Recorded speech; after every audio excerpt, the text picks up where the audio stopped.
Hey everyone, and welcome back to Your Brain Lied.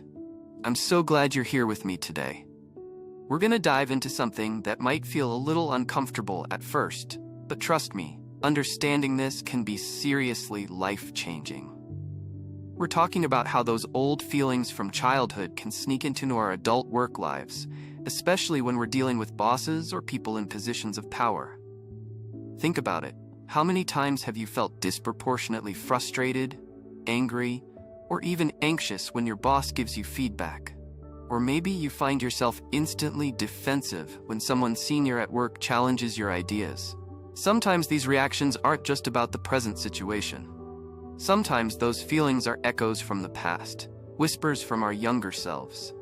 Let's unpack this together. Okay, let's start with the basic idea that our brains are amazing at learning, but they can also be a little overzealous. They love to create patterns and shortcuts. So when you're a kid, you learn about relationships, especially with authority figures like parents or teachers. These early relationships become a sort of blueprint for how you expect to be treated by people in power later in life. Think of it like this. Your brain builds a little authority figure file folder.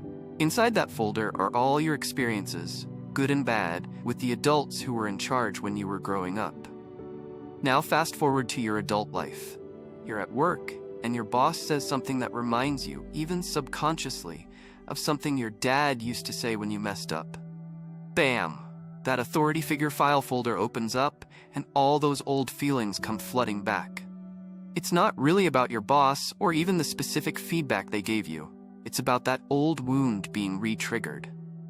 Let's consider a few scenarios to make this clearer. Imagine a guy, we'll call him Mark. Mark had a dad who was a bit of a perfectionist. Nothing Mark ever did was quite good enough in his dad's eyes. Now, Mark's an adult, and he's a software developer. He's generally pretty confident, but he has a new project manager who's very detail-oriented and gives a lot of critical feedback. Mark finds himself getting incredibly stressed and anxious every time he has a meeting with this manager. He starts avoiding her, missing deadlines, and generally just feeling like he's failing. On the surface, it looks like Mark just can't handle criticism. But what's really happening is that his manager's feedback is triggering that old feeling of never being good enough.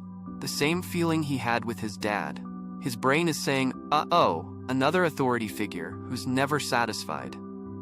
Here's another example. Let's say there's a woman, we can call her Sarah. Sarah's mom was very controlling and didn't allow her much independence as a child. Sarah had to follow a strict set of rules, and if she didn't, she faced harsh consequences.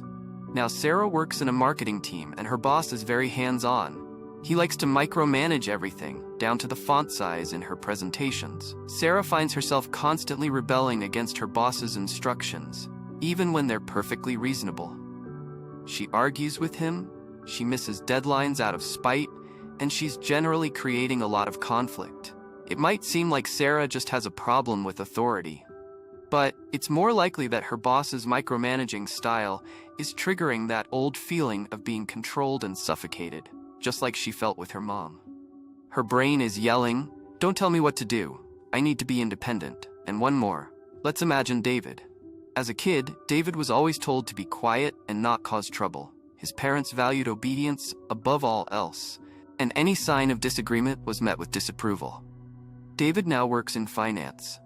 His boss is very assertive and opinionated and tends to shut down anyone who disagrees with him. David finds himself completely unable to speak up in meetings, even when he has great ideas. He agrees with everything his boss says, even when he knows it's wrong. He's constantly worried about being seen as difficult or disruptive. On the surface, it seems like David is just shy or lacks confidence. But his early experiences taught him that speaking his mind is dangerous and will lead to negative consequences. His brain is screaming, "Stay quiet, don't rock the boat." So, why does this happen? Why do our brains keep dragging up these old feelings? Well, our brains are wired for survival.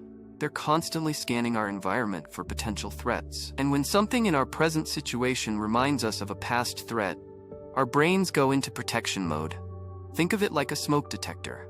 It's designed to detect smoke, but sometimes it goes off when you're just cooking a little too enthusiastically. It's a false alarm, but your brain prefers to be safe than sorry. The problem is, these old reactions are often outdated and unhelpful in our adult lives. They can lead to conflict, anxiety, and a whole lot of unnecessary stress. We end up reacting to the ghosts of the past instead of dealing with the present reality. Now, the good news is that once you understand this pattern, you can start to break free from it. The first step is simply becoming aware of it.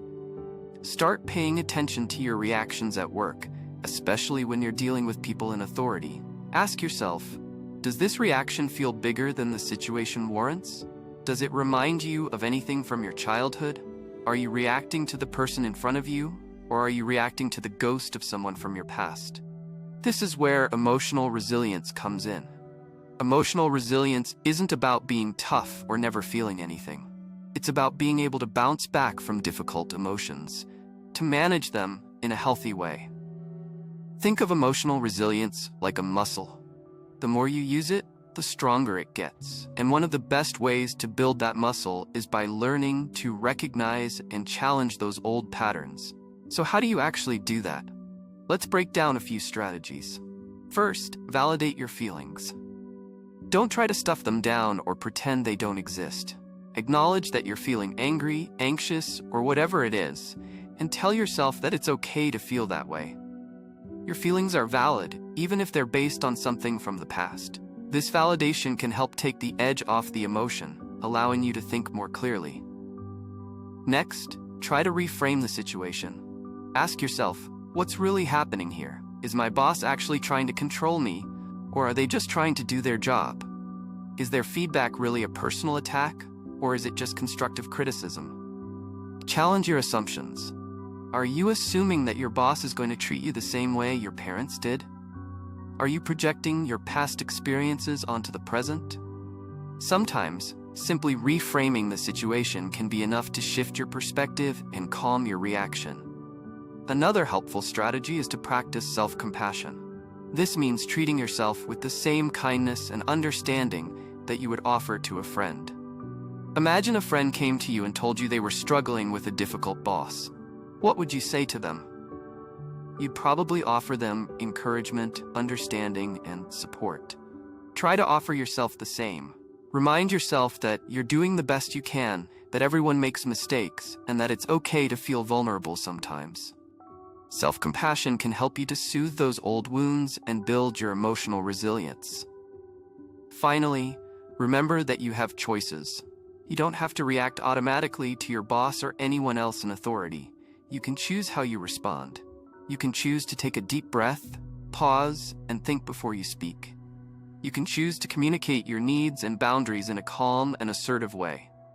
You can choose to disengage from the situation if it's becoming too overwhelming. The key is to remember that you're not a helpless child anymore. You have agency and control over your own behavior. You can choose to break free from those old patterns and create new, healthier ways of relating to authority figures. This whole thing can be a journey. It takes time and practice to recognize these patterns and build emotional resilience. Be patient with yourself, and don't get discouraged if you slip up sometimes. The fact that you're even listening to this podcast means you're already on the right track. You're already taking steps to understand yourself better and create a more fulfilling life. So let's wrap up with a couple of practical things you can think about this week. First, reflect on a recent work conflict you had with someone in a position of authority. Ask yourself, what emotions did you experience? Did those emotions feel disproportionate to the situation? Did the person or the situation remind you of anyone or anything from your childhood? Just sit with these questions and see what comes up. Second, practice one act of self-compassion each day. Maybe it's taking a few minutes to meditate. Maybe it's writing in a journal. Maybe it's just giving yourself a hug. Whatever feels good to you. The goal is to cultivate a sense of kindness and understanding towards yourself. That's all for today's episode of Your Brain Lied. I hope this has been helpful and insightful. Subscribe to the channel. See you in the next video.